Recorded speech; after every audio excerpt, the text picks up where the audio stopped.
This channel does not promote any violent, harmful, or illegal activities. All content provided by this channel is meant for an educational purpose only. লালবাজারের দিকে নজর রাখতে হচ্ছে। Junior চিকিৎসকরা তাদের 22 জনের একটি team গিয়েছিল, তারা কথা বলেছিলেন সিপির সঙ্গে, বাইরে বেরিয়ে এসেছেন তারা।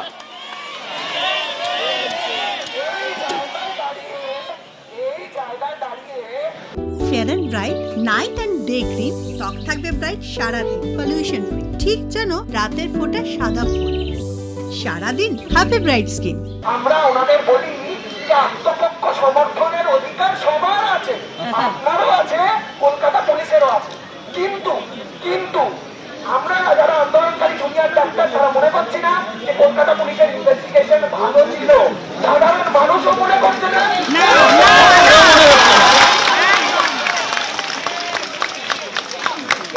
যখন আমরা দেখি যে আমরা যখন দেখি যে এই আলোচনা দীর্ঘায়িত হচ্ছে, সেই জায়গায় দাঁড়িয়ে আমাদেরও ক্লান্তি এবং ধৈর্যচ্যুতি ঘটে।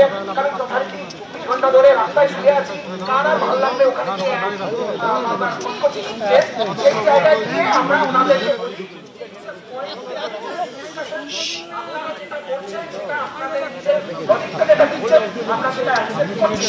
এবং ওনাকে আমরা জিজ্ঞেস করি যে এই ঘটনার নৈতিক দায়ভার নিয়ে কি আপনার মনে হয় না যে আপনার পদত্যাগ করা উচিত?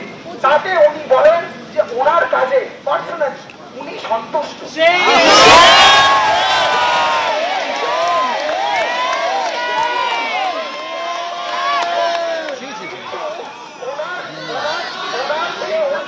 কর্তৃপক্ষ তারা যদি ঘটনার জন্য ওনাকে রেসপন্সিবল মনে করে সরিয়ে দেন পদ থেকে, তাহলে উনি সেটা হাসি মুখে মেনে নেবে।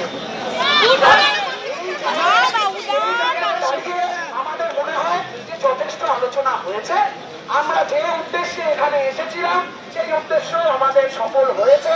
আমরা ওনার কাছে ডেপুটেশনটা দিতে চেয়েছিলাম, আমরা ওনার নৈতিকতার কাছে একটা প্রশ্ন জানিয়ে বলতে চেয়েছিলাম, আমরা সেটা উনি যে কতটা বড় অ্যাডমিনিস্ট্রেটিভ ফেলিয়ার সেটা ক্লিয়ার করে দেখে এসেছিলাম।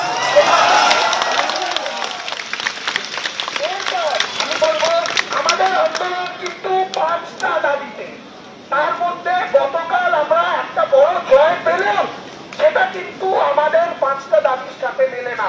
আমাদের নজর থাকবে স্বাস্থ্য ভবনের দিকে, যে এই গ্রেফতারি, ওই ভদ্রলোকের গ্রেফতারির পরে ডক্টর সন্দীপ ঘোষ তার গ্রেফতারির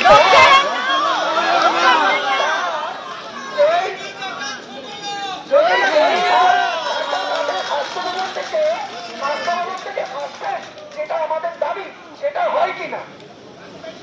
এবার এই 5টি দাবির মধ্যে আমাদের এখন অব্দি কোনো দাবি পূরণ হয়নি। আমরা একটা দাবির জন্য এখানে এসেছিলাম এবং সেই দাবিটা এখনো পৌঁছাতে আমাদেরকে এত লড়াই করতে হলো। কিন্তু আমরা কি দেখলাম যে আমরা যদি লড়াই চালিয়ে যাই তাহলে আমরা কিন্তু সবকটা দাবি আমাদের করতে পারবো। আমি ঘোষণা করতে চাই যে আমাদের যে লালবাজার অভিযান, সেই অভিযান সফল। আমাদের বিভিন্ন অঙ্গুলি স্ত্রীকে ধন্যবাদ, এখানে সমস্ত সাধারণ মানুষকে ধন্যবাদ। আপনারা গতকাল থেকে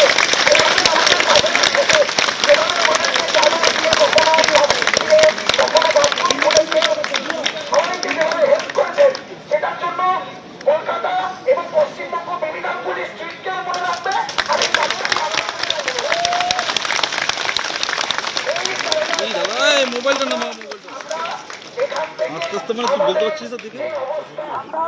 এখান থেকে আমাদের যে অবস্থান, সেই অবস্থান আমরা তুলে নেব এবং তুলে নিয়ে আমরা নিজের কলেজে যে আরো বড় আন্দোলন, সেই আন্দোলন মঞ্চে গিয়ে যোগতে পারবো।